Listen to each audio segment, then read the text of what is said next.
I heard it best explained this way when it comes to the border, that there are three different issues or three different buckets. One of them is border security, the other is the immigration issue, and the other is commerce and trade. And I believe those three to be independent, but also working together and also confusing each other at many times. And I was at a border summit a few months ago with people across the spectrum of knowledge about the border. And one of them that stood out to me was a young man named Luis, and he is a dreamer. He was brought here at a very young age and a very accomplished young man now. And when he talked about his frustrations of being a dreamer with his accomplishments as an adult and wanting to live his life fully as an American, I thought this is an example in my mind of the biggest failure of our immigration system of our lifetime. It explains so many different problems in our system, and it exposes the weaknesses that we have. I wanted him to join us. His name is Luis Acosta. He joins us now. Luis, welcome to the show. Thank you, Mike. Really happy to be here. Thank you for the invitation. That forum that we did together was for me, it was such an educational and a great night. I got to be the facilitator. But when you spoke of your frustration in getting something done, can you just give us a little bit of your background and the work you've done on legislation and candidates and really in the political world that you live in? Yeah, absolutely. No, I was brought to this country at the age of 2 from Mexico. My family immigrated because there was no economy in the ranch where we grew up. And so my parents wanted a better life for me. And so we immigrated again to Phoenix, Arizona when I was 2 years old in about 1992. Been here ever since. Educated in our public school system. Had the opportunity to go to Brophy College Preparatory. Got my bachelor's, and now I'm in Phoenix. I've been working in Phoenix for the last decade, 10, 12 years, and have been working at the legislature in politics in the state, both with Republicans and Democrats, just trying to make this state the best that it can be. That's why I'm here. That's what I love. When did you find out? Did you always know that your family had come into the country illegally? Did you find out later in life? When did you find out that you didn't have the full status of the other people you grew up with? Found out sophomore year in high school when everybody who I went to school with at Brophy was getting their driver's licenses, and I asked my mom if I could still get mine. And that's when she sat me down and told me that I was a little different and that I could not go get a driver's license. That's when I found out. One of the things you mentioned when you were talking that day and the frustration is obviously this happened. This was through no fault of your own. You were brought here. You grew up an American kid, and you're a very successful business guy. And the people that you run in the circles that you run in, they do business internationally. You can't travel internationally because you can't come back into the country. Is that true? Yeah, I mean, now there's a thing that's called advanced parole where where somebody who has DACA, which is what I have, Deferred Action for Early Childhood Arrivals, can request parole from the U.S. federal government to be able to travel out of the country for specific reasons. The scary part about that, and the reason why a lot of folks who have DACA don't exercise that ability, is because, God forbid, something happens to that piece of paper that you need that says you're an advanced parolee on the way back in. You can't come back in. Anything happens there, God forbid, there's a situation internationally that happens and you get red flagged, can't come back in. God forbid that you come back across the border and you're coming through a port of legal entry, and the individual that's there handling your case, trying to figure out whether you can come back in or not, doesn't know the rules, the regulations, and they reject you, you could be in a world of hurt. So it's a very scary situation to be in. And yes, a lot of my folks in circles that I run with do a lot of international business. I don't take that risk because I can't leave this country. This is my home.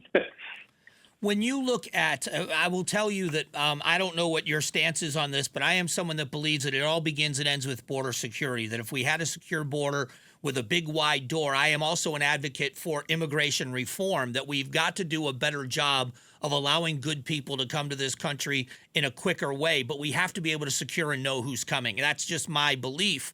But for you, it's got to be frustrating to be in limbo for as many years. I mean, DACA was implemented 2 presidents ago, and yet we're still fighting about it. And at the same time, we're creating the next generation of dreamers by virtue of what's happening in the policies right now. Is that frustrating for you as well? Oh, it's absolutely frustrating. I mean, I am a taxpayer. I pay all my taxes every year. I give back to my community. To your point earlier, I work at the state legislature, and I help pass laws. So I've touched policy as it relates to education, election law, taxation, EV, whatever you want to think about, homelessness, business interests. I've done it. I've worked on it. I've worked at the Arizona Chamber of Commerce. People like me, people who are dreamers, you automatically get bundled into this, far left political spectrum. But there are a lot of folks like me who kind of run in the middle and just want to make a great state. And the frustration for me is I give back so much to my community, so much to my state that I love. I consider myself an Arizonan through and through, but I don't have the same level of rights. And I do everything above board, but I still kind of have to sort of live in the shadows. Luis Acosta is joining us. He's a partner in what's called Oracle Strategies. He's worked on legislation. He's worked on political campaigns at the highest level of our country for both Democrat and Republican candidates. And he is also a dreamer, and we're discussing that part of his life. Now, you were the hit of that night because of how colorful you were in your frustration. You can't do that here with the colorful language, but it was well received. Can you explain your frustration? What do you say to lawmakers on this issue where it seems like we can't get legislation in Congress? You've got some members on both sides of the aisle. On one side, you've got Juan Ciscomani that seems to be trying to work together with Greg Stanton, but we can't get a consensus with legislation to put this issue to bed. What do you say to them? I tell them about my life, really. At the end of the day, that's what I tell them about. I tell them about the fact that I came here when I was 2 years old. DACA was implemented over 10, 12 years ago. I am 33 going on 34 years old. And what was supposed to be a stop, fix, gap solution for kids who were brought here illegally has turned into a way of living for our generation. And now you have a new generation of kids who don't qualify for DACA. And how are you going to help those kids that have grown up here, who love this country just as much as I do or you do, and want to give back in a meaningful way? That's what I tell them. Obviously, I use a lot more colorful language because I know these people.